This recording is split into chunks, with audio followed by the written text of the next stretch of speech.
Medgar Evers, a man greatly deserving of the Achievements in Rights Award due to his integrity, passion, and dedication for the cause of equal rights for African Americans. Evers strived for equality in his everyday life, whether it was drinking out of the same water fountain or even as great as learning in the same classroom. Unfortunately, this wasn't all that easy. Segregation was shown clearly not only in Mississippi but all over America. Fighting for the advocation for the Black Americans brought up many harsh consequences for Medgar Evers.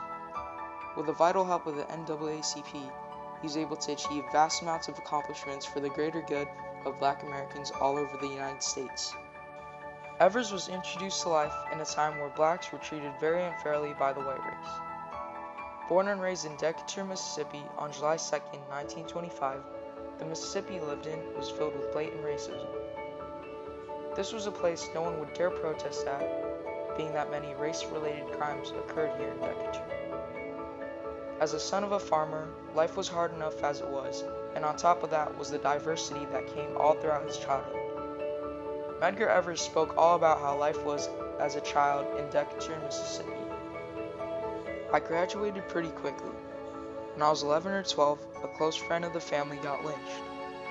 I guess he was about 40 years old, married, and we used to play with his kids. I remember the Saturday night, a bunch of white men beat him to death in the Decatur fairgrounds because he sassed back a white woman. They just left him dead on the ground. Everyone in town knew it, but never said a word in public. Just before I went into the army, I began wondering how long I could stand it. I used to watch Saturday night sport of white men trying to run down a black man with their car, or white gangs coming through town to beat up a black man. This is all that was needed to show the inequality of the people in Mississippi. Race-related crimes were common, and everyone was too scared to step up. The white supremacists had taken over and controlled everything, including schools, jobs, and social life. Unlike others, Medgar Evers was not afraid to take action. Evers was a native of Mississippi, living and studying in Decatur until he was drafted to the military in 1943. Nothing was different in the army. Racism and segregation had still existed between the soldiers, which only angered Evers more. Medgar was a part of World War II, but was very shortly transferred to serve with a segregated port in Great Britain and France. Towards the end of the war he was assigned to, he and many other black veterans returned home to fight for change.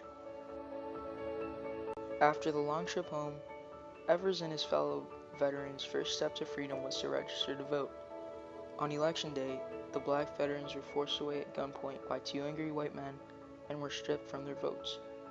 Despite being filled with resentment, Evers continued to study at Alcorn State University to major in business. A few years later, Evers marries his classmate Marilee Beasley and moves to Mount Bayou, Mississippi, where he worked as a car salesman for his new boss Howard, the RCNL president. Being involved in this program gave Evers much needed training in activism. Soon later, Medgar applies to the very segregated University of Mississippi in 1954, where his application was rejected. This was supposedly because of his skin color. After this unfair judgment, he became the focus of an NAACP campaign to desegregate schools in Mississippi. That year, he became the NAACP's first field officer in Mississippi. All this attention caught many white supremacists' eyes, which made Evers a huge target. He knew what the risks were, and he knew it was worth risking his life for the better of Black Americans' lives. On June 1963, Medgar Evers was shot and killed hours after the President John F. Kennedy's speech to support civil rights. Byron Dilla Beckwith, a member of the White Citizens Council and the Ku Klux Klan, was arrested on June 23rd for the murder. Late into the year of Evers' death, an all-white jury allowed Beckwith to escape justice multiple times in court. 30 years later, Beckwith was tried again and was convicted for murder.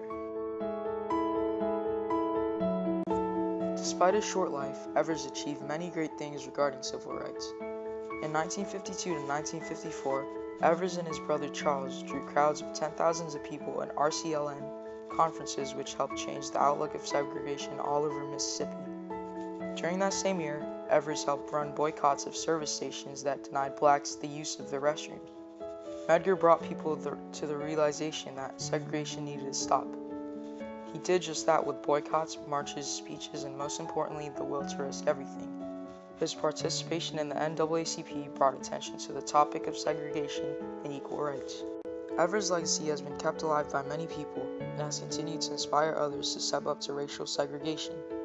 His journey has helped stop segregation in most schools, jobs, and public places. Sure, racism still exists out there, although Evers' contribution helped greatly and still continues to help. Currently, black men and women have the same rights as white men and women. This is partly because of Medgar Evers and what he has done to stop segregation.